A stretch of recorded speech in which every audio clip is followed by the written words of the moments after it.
Bismillahirrahmanirrahim. Assalamualaikum warahmatullahi wabarakatuh. Alhamdulillahi nahmaduhu wa nasta'inuhu wa nastahdihi wa nastaghfiruh wa na'udzu billahi min shururi anfusina wa min sayyiati a'malina. Man yahdihillahu fala mudilla lahu ومن يضلل فلا هادي له. أشهد أن لا إله إلا الله وحده لا شريك له وأشهد أن سيدنا محمدا عبده ورسوله. اللهم صل وسلم وزد وبارك على سيدنا محمد عبدك ورسولك النبي الأمي وعلى آله وصحبه أجمعين. سبحانك لا علم لنا إلا ما علمتنا إنك أنت العليم الحكيم. رب اشرح لي صدري ويسر لي أمري واحلل عقدة من لساني يفقه قولي. أما بعد. Alhamdulillah thumma alhamdulillah. Syukur pada Allah Subhanahu wa ta'ala atas segala nikmat dan limpahan kurniaan daripada Allah. Dengan izin Dia, pada pagi yang berbahagia ini kita sama-sama dapat berkumpul dan kita dapat berhimpun di dalam rumah Allah Subhanahu wa ta'ala yang penuh barakah, penuh rahmah dan penuh inayah daripada Allah Subhanahu wa ta'ala bagi sesiapa yang menggarap peluang yang ada untuk menambahkan pahala dan ganjaran serta mengejar fadilat beribadah di dalam rumah Allah Subhanahu wa ta'ala. Sabda Nabi sallallahu alaihi wasallam dalam hadis yang diriwayatkan oleh Imam Abu Daud, yang mana Nabi sallallahu alaihi wasallam bersabda, majtama'a qaumun fi baitin min buyutillah yatluna kitaballahi wa yatadarasuna bainahum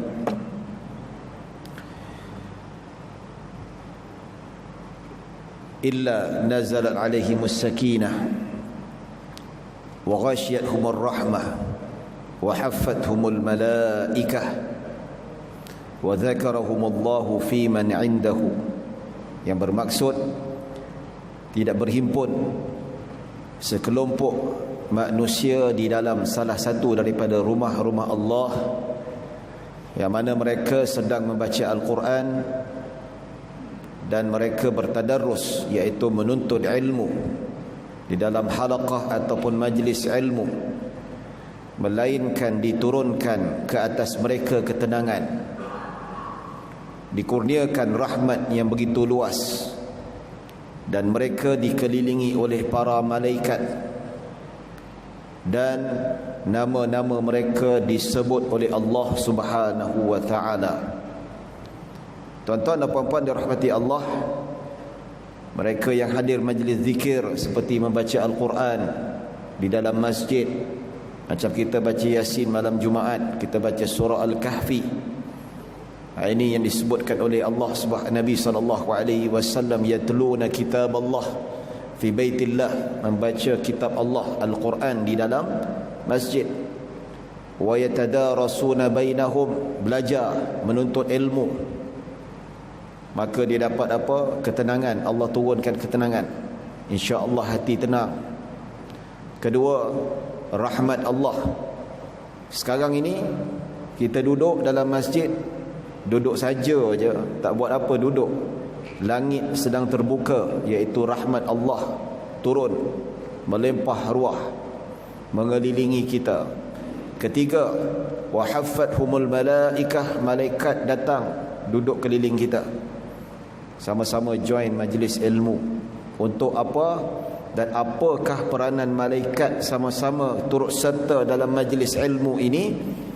Tak lain tak bukan, dalam riwayat lain malaikat mendoakan penuntut-penuntut ilmu dalam majlis ilmu di dalam rumah Allah, di dalam masjid, insya-Allah, doa rahmat, doa maghfirah, doa barakah.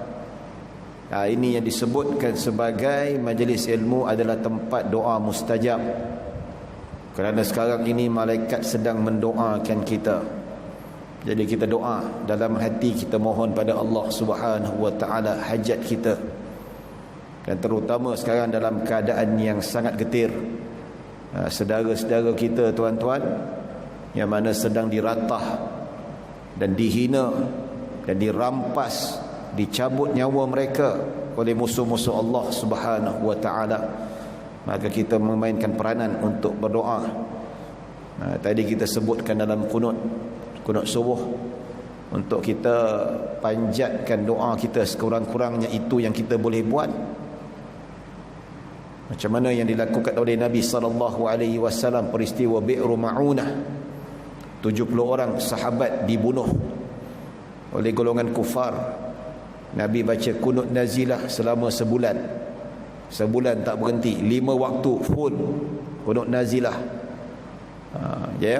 Jadi kita digalakkan, maksudnya subuh, bukan subuh saja, zuhur pun pada rakaat terakhir kita ramai-ramai angkat tangan, kita doa kunut nazilah.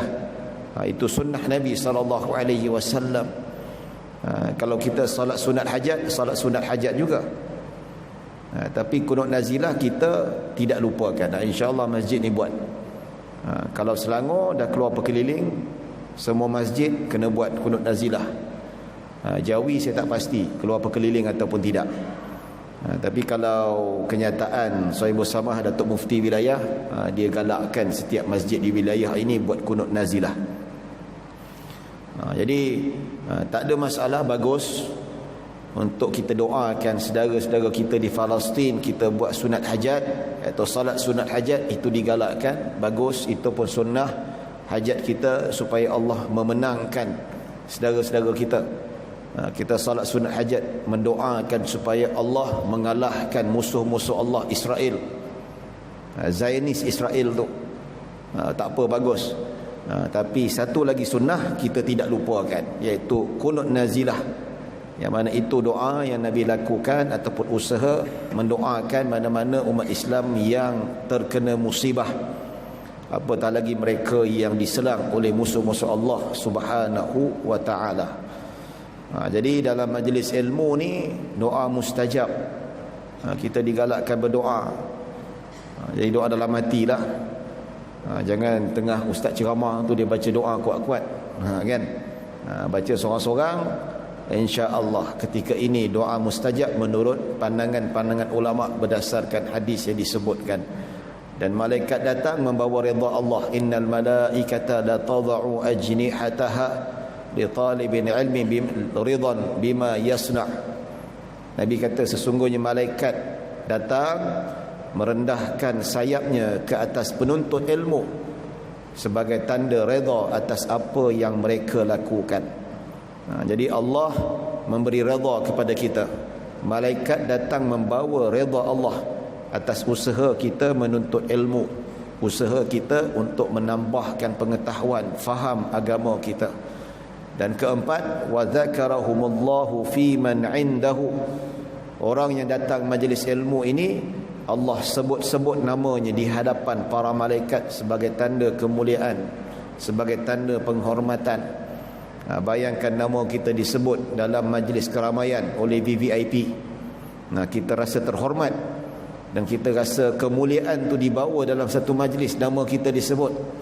Apatah lagi nama kita disebut oleh Allah Subhanahu wa taala, pencipta kita, pemberi rezeki kepada kita, yang memberi nyawa kepada kita, segala-galanya atas kita, iaitu kuasa Allah Subhanahu wa taala yang sebut nama-nama kita di hadapan para malaikat. Hadis sahih riwayat Imam Abu Daud di dalam sunannya. Baik tuan-tuan dan puan-puan yang dirahmati Allah Subhanahu wa taala, insya-Allah seperti biasa kita akan sambung pengajian kitab 40 hadis fardu ain, yang mana kita sudah masuk bab Ramadan ataupun puasa, iaitu kita dah bincangkan tentang hadis berkaitan dengan puasa ataupun ibadah puasa.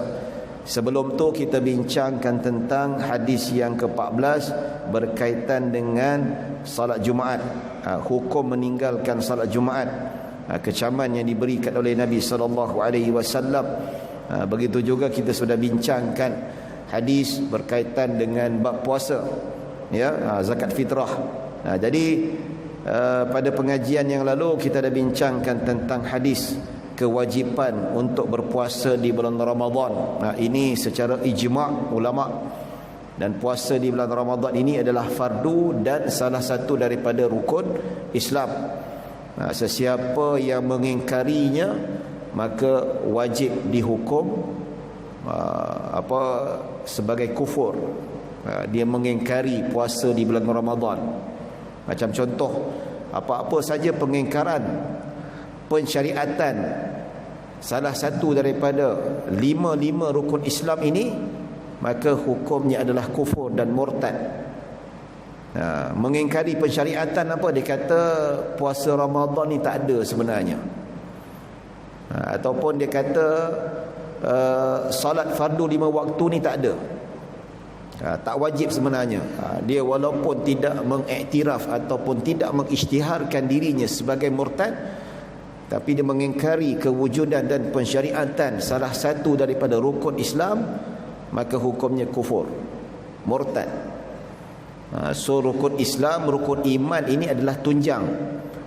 Dia kena komplit kelima-lima rukun Islam dan semua sekali ke-6 rukun iman. So bila kita sebut tekan rukun iman dan rukun Islam ni, dia kena komplit, tak boleh kurang satu.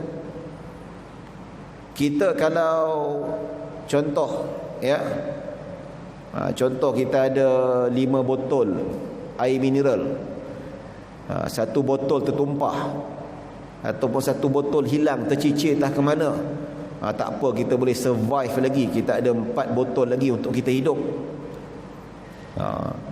Ataupun kita ni hidup ada 2 buah pinggang, salah satu buah pinggang rosak, ada 1 lagi boleh hidup. Itu sifirnya lah. Tapi kalau rukun iman, rukun Islam tak ada. 5 rukun Islam tolak 1, dia tak ada, tinggal 4, habis semua sekali.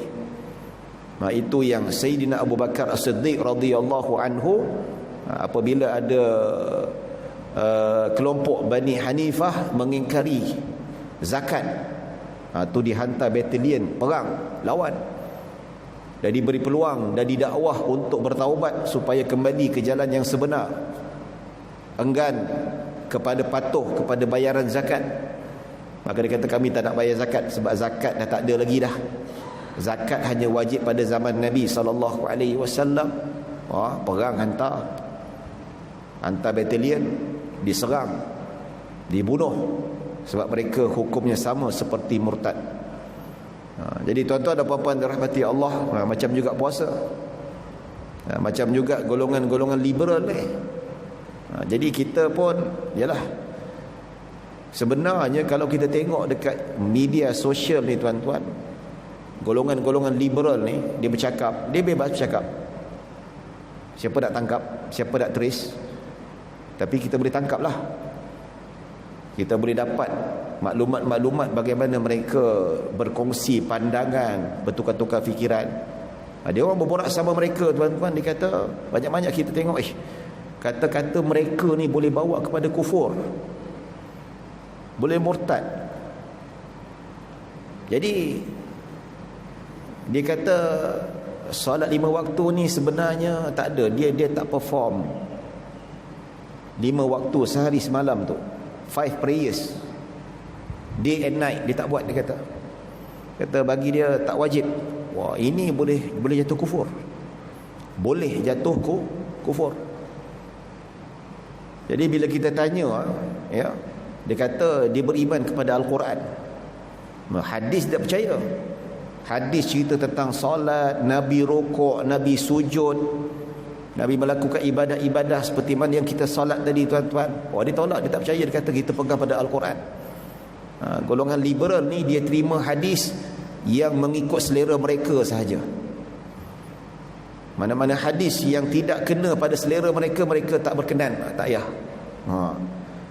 Okey, dia kata kami percaya pada Al-Quran saja. Kita tunjuk Al-Quran. Al-Quran kata wa aqimis salata li dzikri inna salata tanha 'anil fahsya'i wal munkar. Disebutkan dalam banyak sekali ayat-ayat yang menceritakan tentang Al-Quran. Wa aqimis salah. What say you? Kita kata, apa pandangan kamu tentang ayat yang Allah Subhanahu wa taala perintahkan kita solat? So dia interpret macam mana tuan? Bagi saya wa aqimis salat ni doa je, bukan solat, doa. Dia interpret sesuka hati dia je tuan-tuan. Ya, jadi ini yang kita kata ni, bila dia menafikan solat tu tak wajib, dan bila kita bawakan ayat-ayat Al-Quran yang cerita tentang fardu solat 5 waktu ni, wah dia pusing. Wah ni bahaya ni. Kalau ikut hukum betul-betul, ikut kaedah fiqah, kalau ikut apa perkara-perkara yang membatalkan iman, batal lah, boleh jatuh kufur. Wah bahaya sebenarnya. Ya.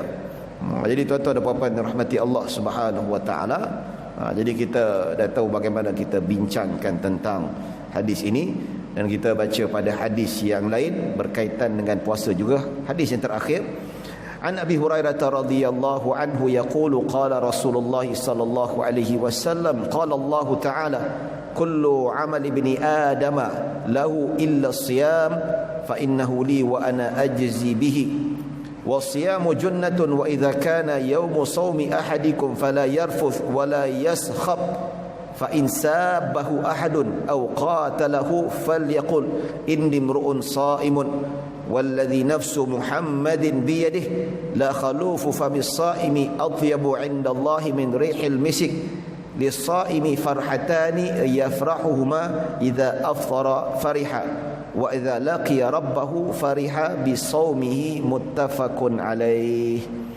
Baik, Abu Hurairah radhiyallahu anhu meriwayatkan bahawa Rasulullah sallallahu alaihi wasallam bersabda, Allah Azza wa Jalla berfirman, setiap anak Adam adalah untuknya kecuali puasa, kerana puasa itu untuk aku dan aku sendiri yang membalasnya.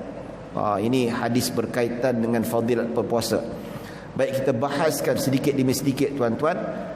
Ya, Nabi meriwayatkan sepotong hadis qudsi. Ini hadis qudsi. Nabi menyebut Allah berfirman. Jadi firman Allah dia ada dua. Sama ada melalui Al-Quran yang kita baca ni, imam kita baca dalam salat, itu Al-Quran. Manakala satu lagi firman Allah, termasuk juga salah satu daripada kategori firman Allah, iaitu hadis qudsi. Ini contoh hadis qudsi yang diriwayatkan daripada Nabi. Allah berbicara kepada Nabi, Nabi meriwayatkan dalam bentuk bahasa kita. Apa beza Al-Quran dengan hadis qudsi? Al-Quran diriwayatkan secara bulat-bulat, yang mana malaikat Jibril menyampaikan kepada Nabi Muhammad sallallahu alaihi wasallam, itulah tak boleh diubah dalam bentuk qiraat yang sahih. Manakala hadis qudsi ini dia tidak terikat dengan ayat ataupun laras bahasa yang 100%. Dia boleh diriwayatkan secara makna. Sebab itu kalau kita lihat dalam hadis qudsi yang sama, tetapi bila kita lihat dalam riwayat-riwayat imam yang lain ada sedikit perbezaan lafaz. Tapi kalau Al-Quran sama, tak boleh berubah. Cuma qiraat sajalah, dialek ataupun bahasa. Tapi hadis qudsi ada, kita lihat Bukhari sedikit lain, Nasa'i sedikit lain, Tirmizi sedikit lain. Ini menunjukkan hadis qudsi dia tidak terikat periwayatan firman Allah itu mestilah 100% sebiji dari segi sudut laras bahasa. Baik, jadi Nabi nak memaklumkan kepada kita tentang firman Allah Subhanahu wa taala tentang amalan puasa itu sendiri, yang mana Allah Subhanahu wa taala berfirman, maknanya setiap anak Adam adalah untuknya. Setiap amalan untuk anak Adam adalah untuknya kecuali puasa, kerana puasa itu untuk aku dan aku sendiri yang membalasnya. Apa maksudnya tuan-tuan? Setiap amalan anak Adam adalah untuknya. Maksudnya setiap amalan yang mana ganjaran-ganjarannya diketahui oleh anak Adam. Amalan-amalan ni tuan-tuan, sedekah kita tahu macam mana disebutkan, RM1 kita sedekah dapat pahala macam kita sedekah RM700, kan? Disebutkan dalam Al-Quran bagaimana sedekah itu dia bercambah. Sekali sedekah kita bercambah kepada 700. Kalau solat kita boleh dapat pahala satu solat bersamaan dengan 10 kali ganda. Nabi kata ketika Isra' dan Mi'raj, Allah Subhanahu wa ta'ala berfirman kepada Nabi Muhammad, daripada 50 waktu tinggal 5 waktu. Maka Allah kata 5 waktu untuk umat Nabi Muhammad pahalanya macam 50 waktu. Jadi ini bermakna setiap kali salat fardu kita lakukan dapat pahala 10 kali ganda. Kalau salat berjemaah pula kita dapat pahala antara 25 ke 27. Jadi tuan-tuan dan puan-puan dirahmati Allah Subhanahu wa taala, ulama kata maksud setiap amalan anak Adam itu adalah untuknya. Maksudnya pahalanya kita tahu, ganjarannya kita tahu, dimaklumi oleh Allah Subhanahu wa taala melalui Al-Quran dan hadis Nabi sallallahu alaihi wasallam. Jadi tahu, kita jelas, kita boleh kira sendiri tuan-tuan. Baik, kecuali puasa. Puasa ni pahalanya Allah rahsiakan. Allah tak tahu. Allah yang, hanya Allah Subhanahu wa taala yang tahu pahalanya, kecuali puasa, kerana puasa itu untuk aku dan aku sendiri yang membalasnya. Jadi kenapa pahala amalan-amalan lain tidak dirahsiakan, disebarkan, dimaklumkan oleh Allah Subhanahu wa taala dalam dalil-dalil dan nas yang sahih, manakala bab puasa dirahsiakan oleh Allah Subhanahu wa taala? Sebab setiap amalan ada Adam adalah untuknya. Dan manakala puasa itu untuk Allah, iaitu maksud dari segi sudut keikhlasan. Bandingkan amalan lain dengan amalan puasa, keikhlasan pada puasa tu lebih tinggi kedudukannya. Pasal apa? Sebab kalaulah kita solat, dia melibatkan lahiriah, orang boleh nampak, kita boleh tunjuk. Bila kita solat tu, bila orang tengok kita tu, kalau kita tak jaga hati kita, kalau kita tak protect diri kita daripada bisikan syaitan, boleh timbul rasa riak. Kalau sedekah kan, ya, kita bagi cek dekat rumah anak yatim, orang ambil gambar masuk Facebook, masuk surat khabar, dia boleh terlari niat. Dia boleh, walaupun kita tak nafikan benda tu, ya, boleh keikhlasan. Dalam masa yang sama, bila orang dia masuk TV sedekah ni, kita tak nafikan ikhlas dia, itu kerja Allah. Tapi untuk kita nilai diri kita sendiri tuan-tuan, dia boleh terdedah dengan perkara-perkara riak. Macam kita salat dekat sini tengah-tengah, orang boleh tengok tuan-tuan, ya, orang tengah-tengah, duduk tengah-tengah, orang boleh tengok dan orang boleh nampak kita salat. Bila orang nampak kita salat ni tuan-tuan, boleh timbul riak. Lebih-lebih lagi anak muda datang ke masjid, dalam masjid tu ada bakal pak mertua, dia bujang tak kahwin lagi, nak kahwin dalam lagi tahun depan ke macam tu, dia datang masjid, datang berjemaah, tiba-tiba tengok bakal pak mertua aku. Jadi semayang kat rumah lain, tapi semayang depan bakal pak mertua ni lain sikit. Dia kalau solat zuhur kat rumah tu 4 rakaat 2 minit cukup. Contoh, kita tak sebut mana-mana nama tapi depan bekal pak mertua tu, solat qabliyah tu 10 minit. Lain macam. Dia main tekan muka tu, pak mertua tengok, bagus betul lah menantu aku ni dia. Maksudnya sebahagian, bukan semua anak Adam, sebahagian anak Adam tu ada yang beribadah bukan untuk Allah, untuk diri dia. Ada orang baca Al-Quran untuk orang puji dia, supaya suara dia sedap. Sedapnya baca, ya Allah, nak jemput jadi imam tarawih. Tak ada masalah tuan-tuan, there is no issue. Kalau orang mengaji suara sedap, kita tak boleh pertikaikan keikhlasan dia. Cuma boleh berlaku tak ikhlas, ya, itu untuk kita nilai diri kita sendiri. Kita ibadat ikhlas atau tidak, kita sedekah ikhlas atau tidak.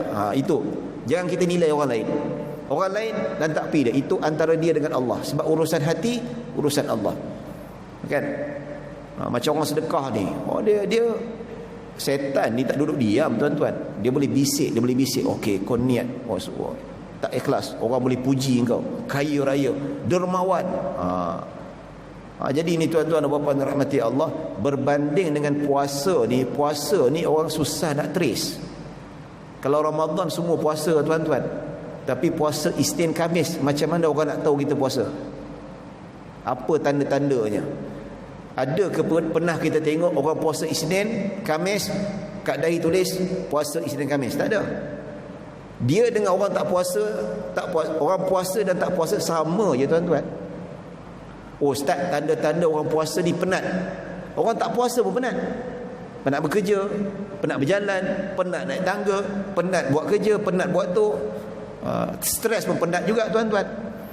Jadi puasa ni tuan-tuan, kalau orang puasa, kecuali lah kalau dia buat announcement, okey hari ni saya puasa 6 hari ni saya puasa Isnin Khamis, tulis kat Facebook untuk maklumat saya puasa hari Isnin.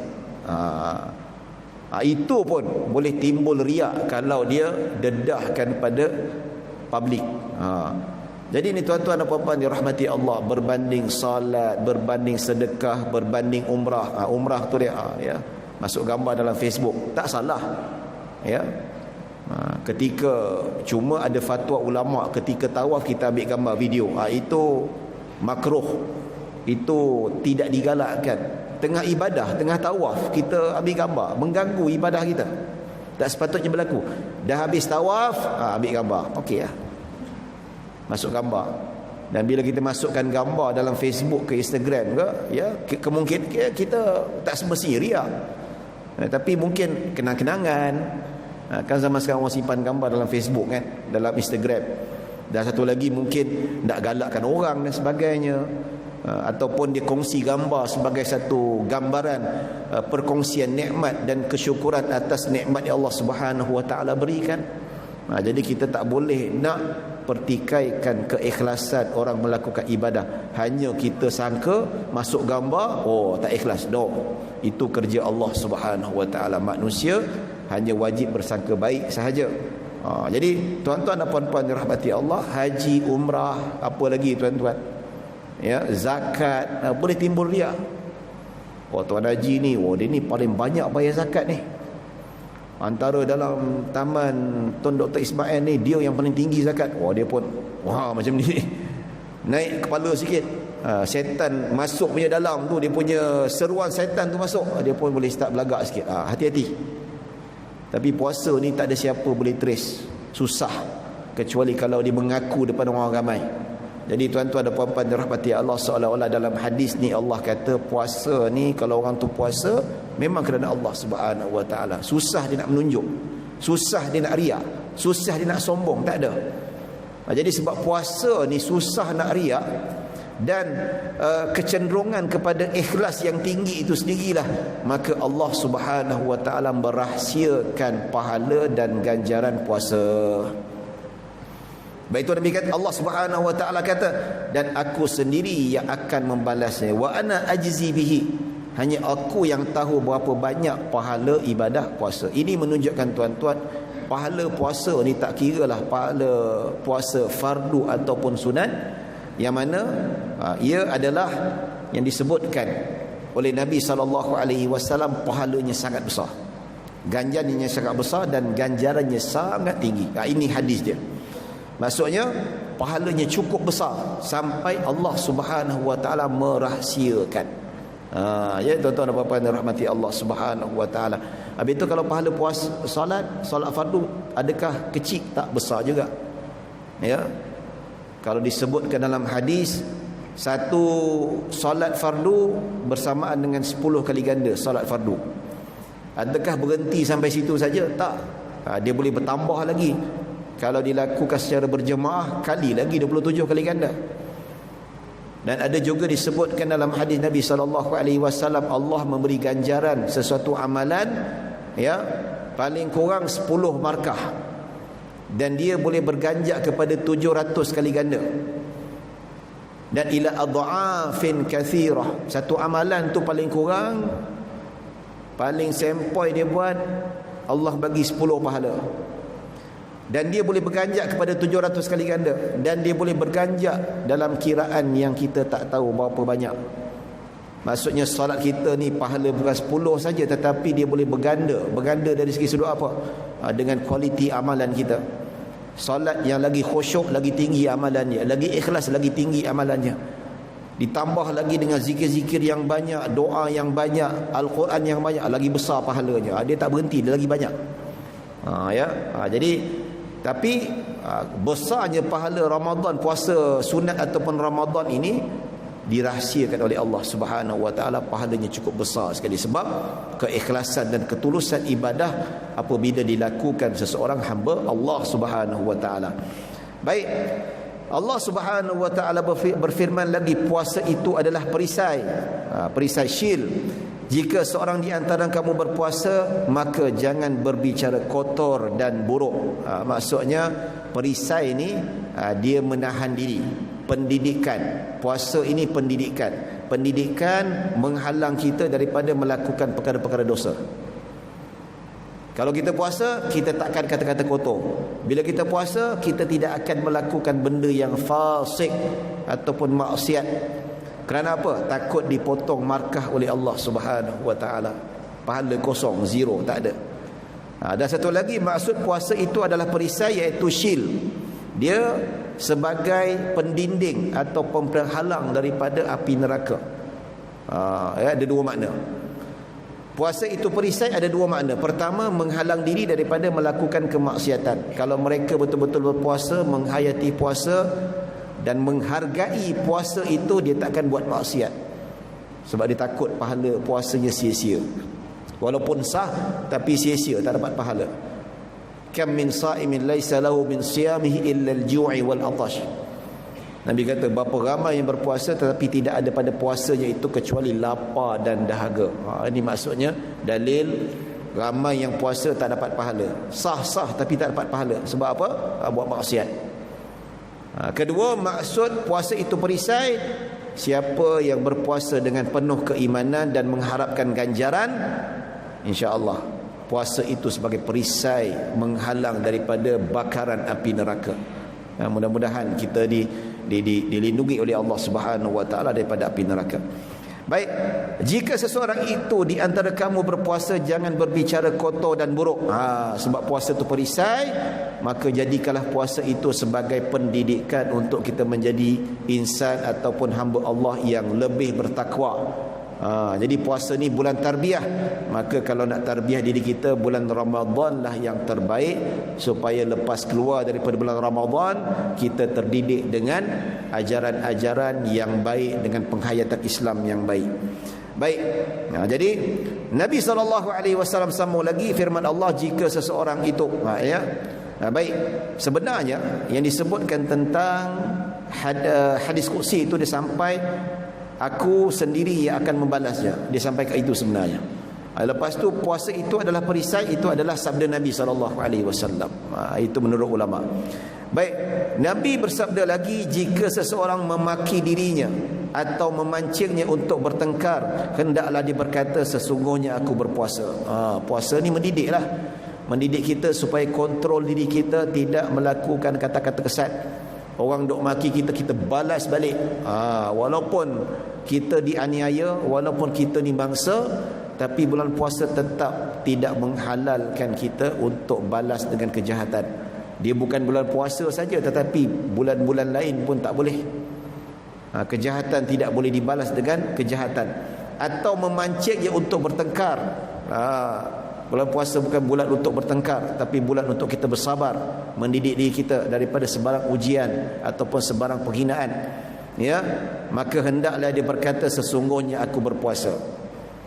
Daripada dibalas dengan kata-kata kesat, daripada dibalas dengan pertengkaran dan pergaduhan, hilang pahala puasa, lebih baik dibalas, aku sedang berpuasa. Ini bab kata Nabi SAW. Ini adalah tarbiyah untuk kita didik diri kita. Aku berpuasa, aku berpuasa. Supaya apa? Kita sedar diri kita, benda ni kita kena halang. Macam contoh kan, dalam hadis, kalau dia terjebak nak buat benda maksiat, aku mukmin, aku orang yang beriman, aku muslim. Dia kata pujuk-pujuk, kata-kata pujukan inilah yang boleh menghalang seseorang, membantu seseorang itu untuk tidak terjebak dengan kemungkaran. Nak buat maksiat saja, cakap pada diri, aku muslim, aku orang beriman, aku orang Islam. Bila sebut benda macam tu, dia boleh mengetuk hati kita, tuan-tuan.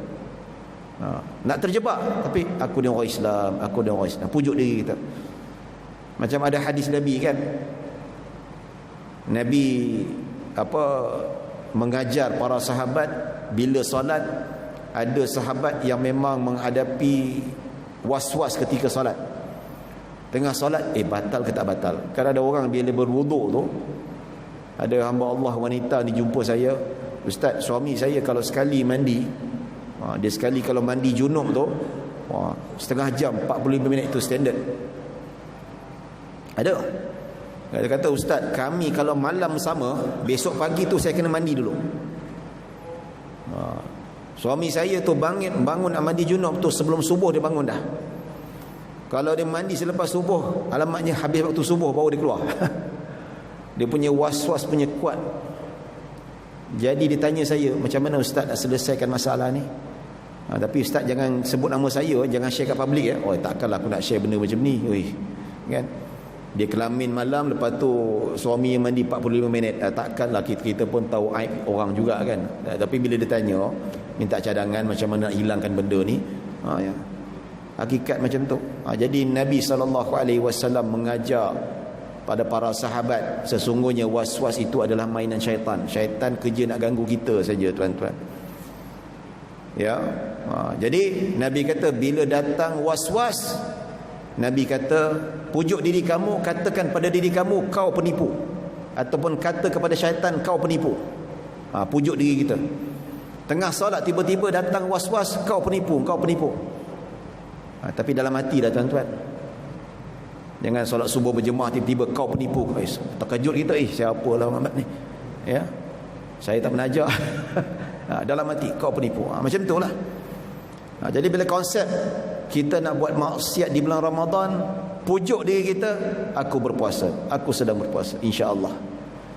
Nak buat jahat, aku beriman pada Allah, aku orang Muslim, aku orang Islam, Allah sedang memerhatikan aku.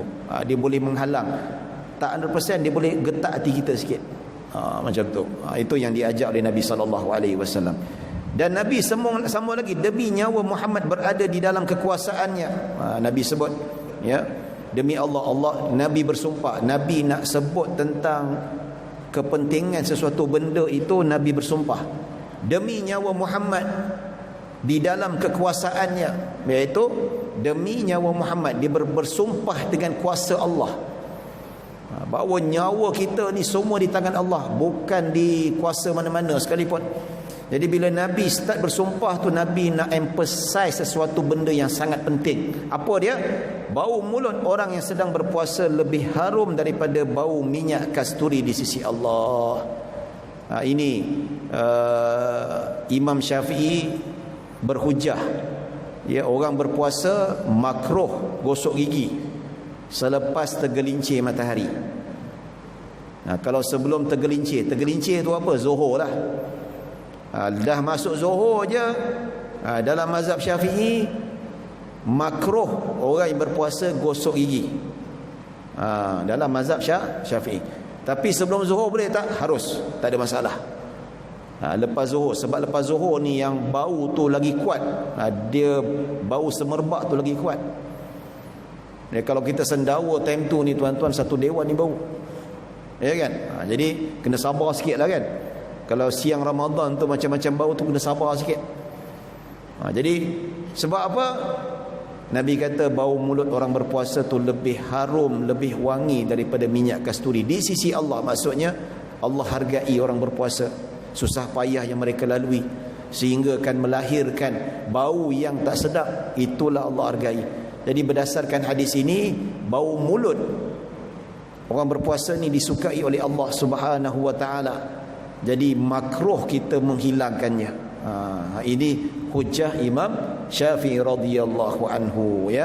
Tetapi tuan-tuan dan puan-puan dirahmati Allah, isu gosok gigi ataupun membersihkan mulut bagi orang berpuasa selepas zuhur ini ada khilaf tak? Of course ada khilaf. Kalau mazhab kita makruh, of course mazhab kita adalah makruh. Mazhab lain ada yang kata tak makruh, tak? Ada, memang ada. Ada mazhab lain kata hadis ni cerita tentang kelebihan orang berpuasa, mulutnya lebih wangi daripada minyak kasturi. Tetapi bukan bermakna tak boleh nak gosok gigi ataupun makruh. Ini pandangan mazhab lain lah. Jadi khilaf ulama ni rahmah tuan-tuan. Ya.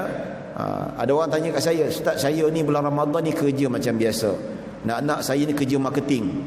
Bila marketing ni jumpalah macam-macam klien.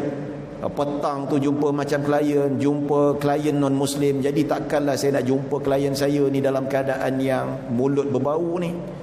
Ya. Jadi mazhab Syafi'i kata makruh. Habis tu saya pun rasa bersalah pula. Takkan bercakap nak tutup mulut macam tu. Jadi macam mana? Saya katalah isu ni khilaf. Isu ni khilaf. Tak apalah. Ya, dalam keadaan macam ni kita nak jaga keterampilan kita, dan kita tak naklah nanti klien tak selesa dengan kita, elok-elok dapat projek sebab bau mulut kita berbau, terus tak dapat projek. Maka bolehlah kita ambil pandangan lain, tak makruh atas sebab maslahat, no problem. Ya. Tapi kalau kita yang duduk rumah, duduk pejabat, tak jumpa sesiapa, kalau boleh tahan lagi bagus. Ya, lagi bagus kita teruskan dengan fadilat ni. Tetapi kalau orang yang memang berkepentingan, memang tak ada cara lain, itu saja, bolehlah. Kata, so bolehlah ustaz, saya ambil pandangan lain, petang-petang tu kita gosok gigi jumpa klien, silakan, tak ada masalah. Dalam mazhab Syafi'i sebelum Zuhur boleh, yang makruh tu selepas Zuhur. Oh ya ke? Cantiklah. Biasa jumpa klien pagi ustaz. Okey lah, there is no issue lah. Kalau sebelum Zuhur ni mana-mana mazhab pun tak kata makruh, hatta mazhab Syafi'i sekalipun. Ya, jangan kamu isap gula-gula sudahlah siang Ramadan, batal jadinya. Itu satu. Kadang orang nak hilangkan bau mulut tu, dia chewing gum lah apa semua, tak boleh. Baik. Okey. Dan Nabi SAW sebut orang yang berpuasa memiliki dua kegembiraan, iaitu kegembiraan ketika berbuka puasa. Ketika berpuasa gembira, makan sedap. Ya, makan tu makan ni, minum laici kang, minum teh tarik panas. Ya, makan macam taufufa, yong taufu, macam-macam, sampai tak cukup tangan, dan macam-macam lagi. Ya, ada kita jumpa orang tu, dia kata, bazar Ramadan ni makin mahal lah, tak masuk akal betul. Peniaga-peniaga ni naikkan harga sesuka hati. Sambil bercakap tu, tangan penuh ni tuan, tak cukup jari tuan-tuan, plastik tu. Komplain mahal, tapi tangan penuh juga tu. Ya, nak buat macam mana tuan-tuan, harga barang ni, ya, tak bolehlah kita nak blamekan apa harga barang. Kena tengok juga harga barang mentah macam mana. Cuba pergi pasar borong pun dah naik harga tuan-tuan. Apatah lagi kedai-kedai makanan yang biasa ni. Gembira dapat makan, dapat breaking fast, sedap makan, dah berpuasa sehari suntuk 12 jam 13 jam berpuasa, dapat makan, masuk nikmat telan makanan tu punya sedap. Telan makan biji korma manis, ya Allah sedapnya. Dahaga minum air kosongnya minum, Allah nikmat dia rasa. Jadi gembira, ya. Baik. Dan kegembiraan ketika bertemu Tuhannya dengan puasanya, iaitu orang berpuasa ni pahalanya besar, dikasihi oleh Allah, ya. Dan orang berpuasa ni maksudnya bila jumpa Allah dia banyak senyum. Pasal apa? Sebab dia nampak Allah, dia nampak syurga.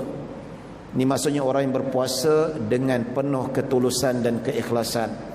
Bukan puasa asal boleh saja tuan-tuan. Asal boleh yang Nabi kata, kam min sa'imin laisa lahum min siyami illa al-ju'i wal 'atash.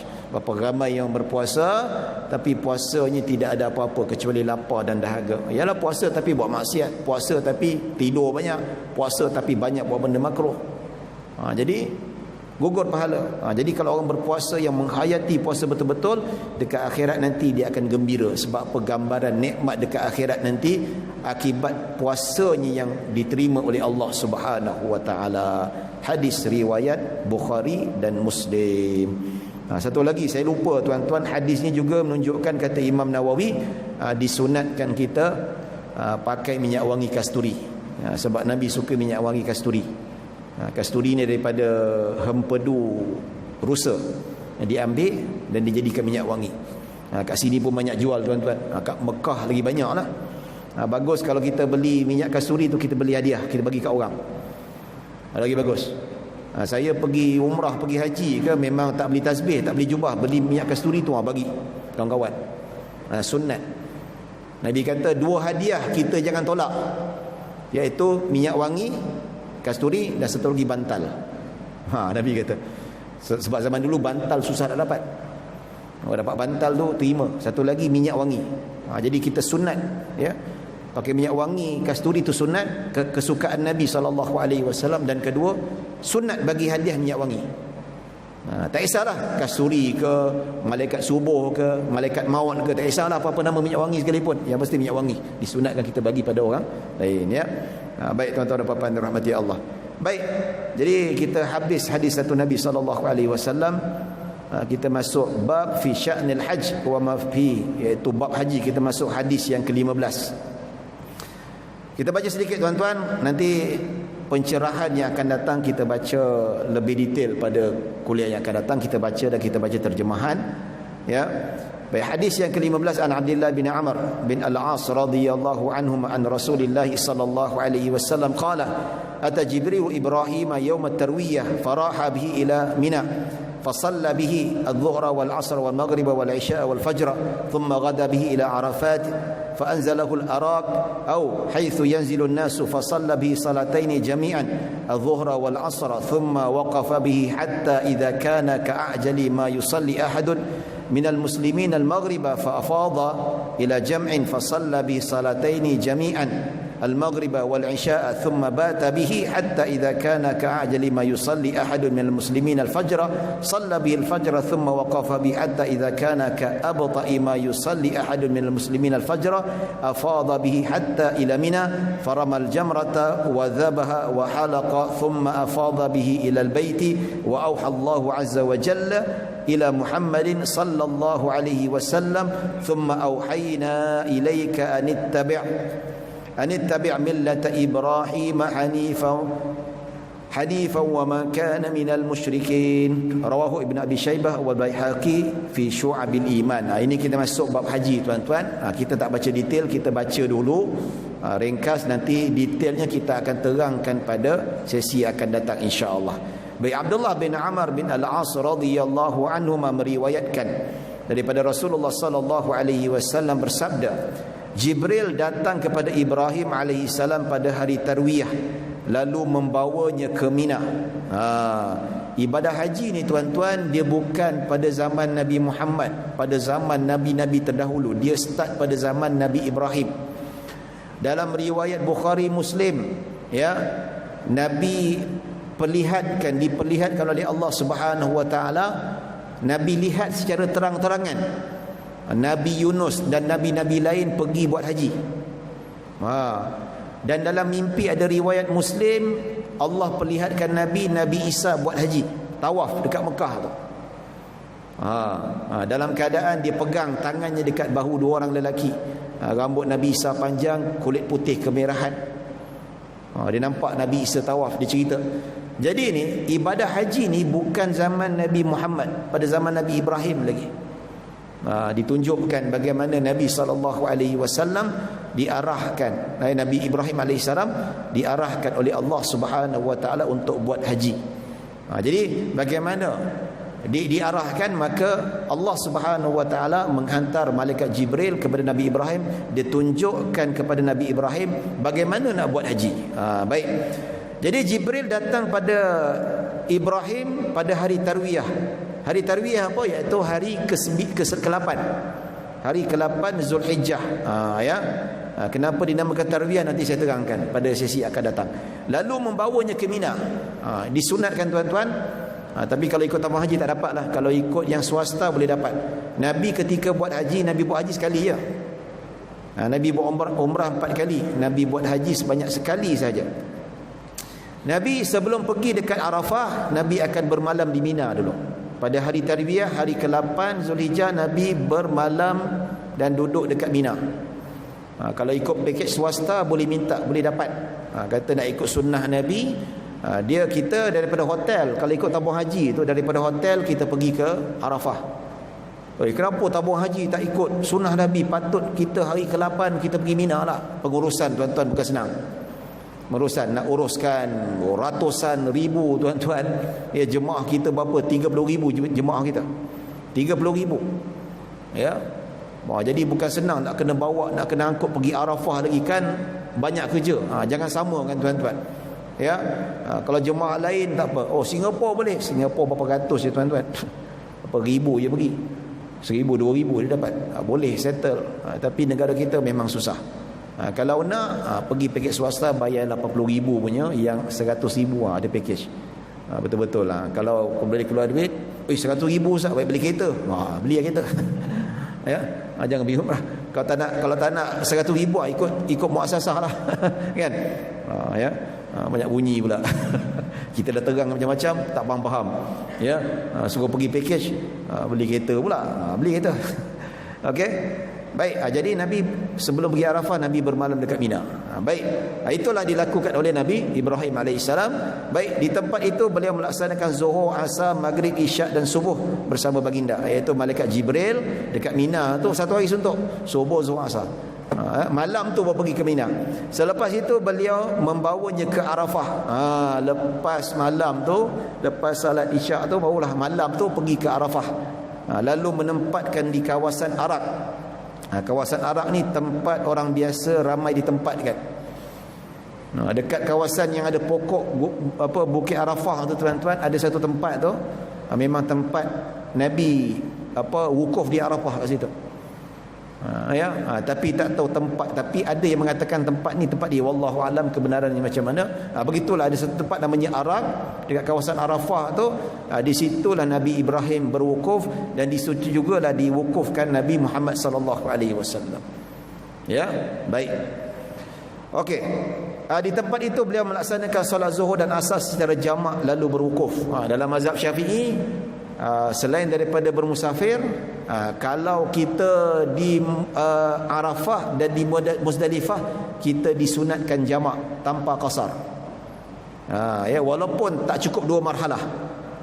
Cukup kita bermalam di Arafah, berwukuf di Arafah dan bermalam di Muzdalifah, sudah melayakkan seseorang itu untuk jamak dan qasar, sama ada takdim ataupun takhir.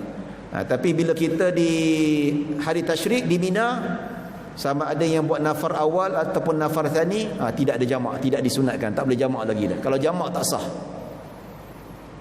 Tapi kalau di Arafah, di Muzdalifah, disunatkan jamak. Itu yang dilakukan oleh Nabi sallallahu alaihi wasallam. Tapi di Mina, kita nak mabit di Mina dan kita nak buat jamrah selama 2 hari ataupun 3 hari, itu kena buat macam biasa, tamam dan pada waktunya. Okey. Baik. Apabila tiba masa sekadar seorang Muslim melaksanakan solat maghrib, yang paling ringkas beliau pun bertolak ke jamak, iaitu Muzdalifah, iaitu sampai tempoh yang nak dekat masuk maghrib, lebih kurang lagi 2-3 minit masuk maghrib, maka Nabi pun Ibrahim dibawa oleh malaikat Jibril pergi ke Mina, ke Muzdalifah, ataupun nama lainnya jamak. Jamak tu tempat berkumpul dan bermalam di situ. Ya. Dari situ beliau melaksanakan solat maghrib dan isyak, seterusnya menginap di situ. Juga di Muzdalifah secara jamak maghrib dan isyak.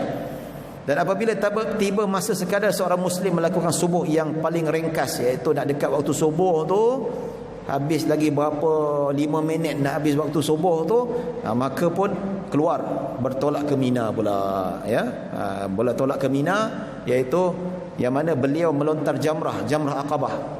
Dia belum masuk lagi dekat Mina tu. Kat Mina kita bermalam, lepas tu kita lontar 3 jamrah. Tapi ni lepas bermalam di Muzdalifah, kita buat satu lagi wajib haji, iaitu jamrah Aqabah, satu saja. Ya, jadi itu turutannya. Baik. Selepas itu kemudian pergi mana? Pergi untuk melaksanakan Nabi menyembelih, disunatkan menyembelih pada 10 Zulhijjah tu, dan Nabi SAW tahallul awal. Tahallul awal ni dia bolehlah nak buka baju pakai berjahit ke apa ke, nak cukur janggut ke, nak apa ke, tak ada masalah. Yang tak boleh jima' dengan akad nikah saja. Yang nak start nikah ataupun nak jima' itu selepas tahallul akbar. Ya, tak apa, kita terangkan nanti tuan-tuan. Kemudian selepas Nabi bercukur, Nabi berkorban, Nabi bercukur, kemudian Nabi bertolak ke Baitullah dekat Kaabah. Ya, di situlah Nabi SAW, iaitu Nabi Ibrahim, melakukan tawaf. Tawaf sebanyak 7 kali. Ya. Tapi dalam sini tak sebut sa'i.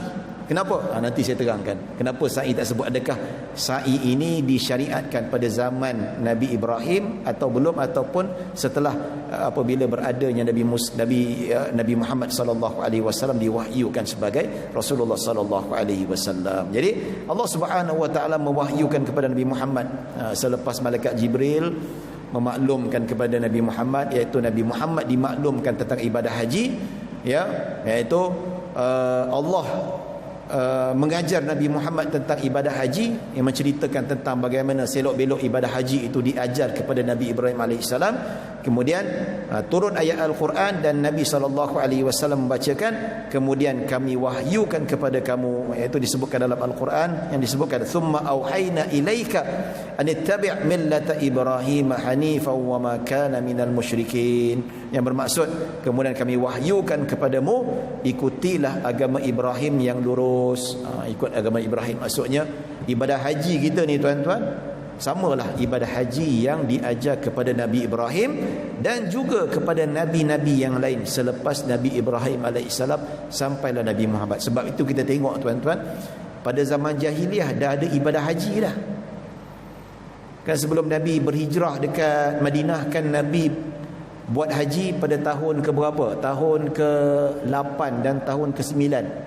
Tahun ke-10 dan tahun ke-11 Nabi buat haji, dan Nabi bertemu dengan para sahabat dekat daripada Madinah yang buat haji. Dari situ mereka masuk Islam dan berbai'ah kepada Nabi. Itu ada bai'ah Aqabah al-awwal al-ula dengan bai'ah Aqabah al-thaniyah. Ada bai'ah Aqabah pertama dekat Mina. Dekat Mina tu ada satu masjid, Masjid Aqabah, masjid tempat di mana berbai'atnya sahabat dengan Nabi SAW. Sebelum ni dah ada haji dah. Zaman jahiliah, Arab jahiliah pun depa sembah berhala pun ada haji dia, ada tawaf dia. Maksudnya memang sebelum Nabi Muhammad memang dah ada ibadah haji dah. Cuma haji versi jahiliah ada yang sudah dirubah. Bersiul, tepuk tangan ketika tawaf, ya. Manakala orang bangsawan pakai baju tutup penuh, manakala golongan bukan bangsawan ketika tawaf telanjang tak pakai baju. Dia ubahlah, dia ada syariat tu dah berubah, ya, rosak. Jadi datang Islam, datang syariat Nabi Muhammad mengembalikan haji ataupun ibadah yang sebenar yang disyariatkan kepada nabi-nabi yang terdahulu, ya. Baik hadis riwayat Ibn Abi Syaibah dan Al-Baihaqi dalam Syu'abul Iman. Jadi tuan-tuan dan puan-puan dirahmati Allah Subhanahu wa taala, baik, sekadar itu saja, insya-Allah nanti kita akan jelaskan lagi secara detail, lebih kata orang, penjelasan lanjut daripada hadis ini pada masa yang akan datang, pada sesi bulan hadapan. Mudah-mudahan kita panjang umur dan murah rezeki untuk bertemu, insya-Allah. Jadi mohon maaf kalau ada salah silap, kalau ada kekurangan yang baik hanya daripada Allah Subhanahu wa taala, kekurangan dan kesilapan daripada diri saya sendiri. Aqulu qawli hadza wa astaghfirullahal azim li wa lakum wa lisairil muslimin wal muslimat wal mu'minina wal mu'minat. Bismillahirrahmanirrahim. Allahumma ij'al jam'ana hadza jam'an marhuma wa tafarruqana min ba'di tafarruqan ma'suma. Allahumma la tada' fi maqamina hadza man illa ghafarta wa la hamman illa farajta wa la maridan illa shafaita wa la hajatan min hawaijid dunya wal akhirati illa qadaitaha ya rabbal alamin. Sallallahu ala sayyidina Muhammadin wa ala alihi wa sahbihi wa baraka wa sallam. Alhamdulillahi rabbil alamin. Assalamualaikum warahmatullahi wabarakatuh.